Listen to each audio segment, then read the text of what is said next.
amour et intimité. Il y en a des trucs à dire. Et je vais parler de la genèse.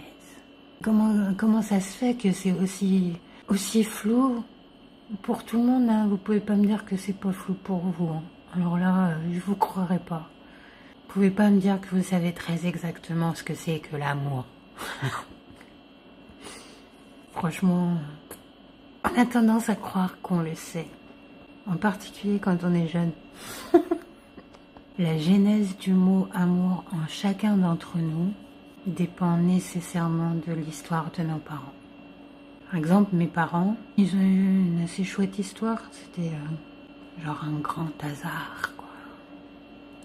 Ma mère française, mon père yougoslave, ma mère qui part en 4L jusqu'à la mer Noire avec 3 copines. Elles étaient 4 dans une 4L. Et arrivée à Belgrade, ma mère ne voulait surtout pas demander à un homme. C'était dans les années 70, quand même. Et du coup, elle allait demander son chemin à un couple, mais le couple a traversé la route juste avant qu'elle n'arrive à demander. Elle s'est retrouvée devant mon père. Alors bon, il était en train de réparer un vélo de gamin. Et du coup, il s'est dit, bon bah, je peux lui demander si sans doute un papa, voilà. Et en fait, il l'était. C'est pas dans l'histoire qu'il nous racontait, ça. Et donc, hop là, boum, mon père, il rentre dans la 4L avec eux, il les emmène dans les meilleurs coins de Belgrade, etc. Les faire visiter, tout ça, et hop là, boum, ils tombent red love dingue amoureux. Mon père n'a Dieu que pour ma mère, etc., comme ça, hop là, direct. Du coup, pour moi, bah, l'amour, c'était un petit peu ça. Le premier venu, qui venait avec des petits yeux qui brillent là vers moi. Bah voilà, c'était lui. Hein, puis il y en a eu une bonne quarantaine comme ça, je vous avouerai. Et moi, à chaque fois, je me suis dit, ah bah voilà, c'est lui. Même quand ça a duré juste une nuit. Il doit être super lente à la comprenette, quoi.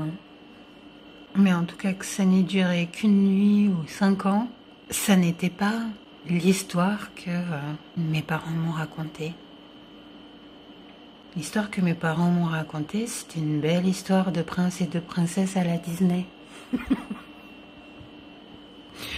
Voilà. Mais derrière ça, mon père, il avait déjà une femme, il avait déjà un enfant. Moi, j'avais 18 ans quand je me suis rendu compte que je faisais partie des divorcés. Alors que j'avais une sœur qui vivait en Bulgarie avec sa mère, quoi. Quand même. Et que je voyais de temps en temps, hein. J'avais 18 ans quand je me suis rendu compte vraiment que moi aussi je faisais partie des divorcés. Vous voyez un petit peu les illusions qu'on peut se faire à partir des histoires que on nous raconte, quoi. Et en particulier que nos parents nous racontent sur eux, comment ils sont connus, comment ils s'aiment. Mais bon, après, c'est aussi celui qui nous raconte l'histoire qui impose son point de vue, parce que ça aurait pu être vu carrément autrement si c'était, je sais pas, mes grands-parents qui racontaient cette histoire, ou alors la première femme de mon père. Ma mère, elle a carrément piqué un homme à une femme, quoi. Hein? Au nom de quoi? Au nom de... c'est lui, c'est mon grand amour, c'est... Voilà. Moi, là, aujourd'hui, toujours célibataire, à force de le chercher, ce grand, grand, grand amour, quand même. Hein. Je suis comme tout le monde, moi aussi, je veux vivre le grand amour. Je veux pas moins que ça. Je veux juste ça, je veux juste le grand amour, le seul et l'unique. Hein.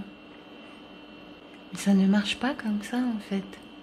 Le sentiment de l'amour, c'est quelque chose qui se développe en vivant des choses ensemble. Donc déjà, ça peut pas être pof comme ça. Le coup de foudre, c'est pas que ça n'existe pas, mais c'est autre chose. C'est pas le grand amour.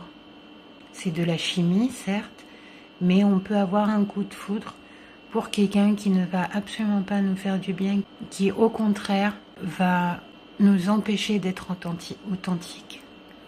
qui va vouloir nous contrôler, etc., etc. L'amour véritable, c'est quelque chose de...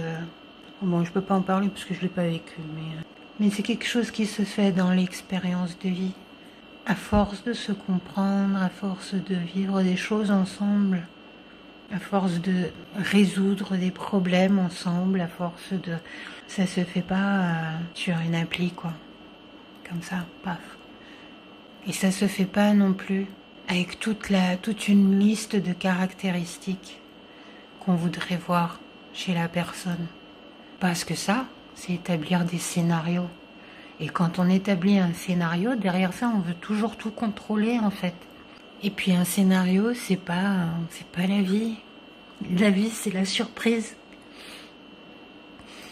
La vie est une surprise permanente. La vie est une rencontre permanente de tout un tas d'êtres, de tout un tas de phénomènes, de tout un tas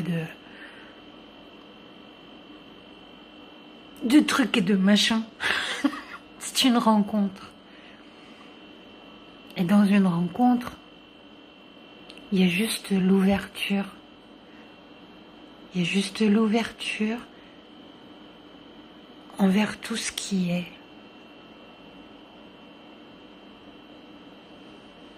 Si on pose le moindre scénario, on n'est plus dans la rencontre. On est dans la recherche de quelque chose de très spécifique. Et ce quelque chose de très spécifique, même si on l'obtient, eh ben on n'en veut pas au final. Hein. Bon voilà, l'amour intime. Je vous avoue que je suis pas super douée sur le sujet. Hein. Le love, en gros, ce que moi j'appelle le love, je sais ce que c'est. Mais l'amour intime, pour moi, c'est encore un grand mystère et je me demande vraiment, là, à ce stade, si c'est pas juste des histoires qu'on se raconte. L'amour intime, j'ai pas encore l'impression de l'avoir expérimenté réellement. En tout cas, ce que je me dis que ça devrait être. Et alors, et vous, hein? Vous en savez quelque chose? On pourrait peut-être en parler demain pour le live. N'hésitez pas à vous inscrire. artistepasser.com/live.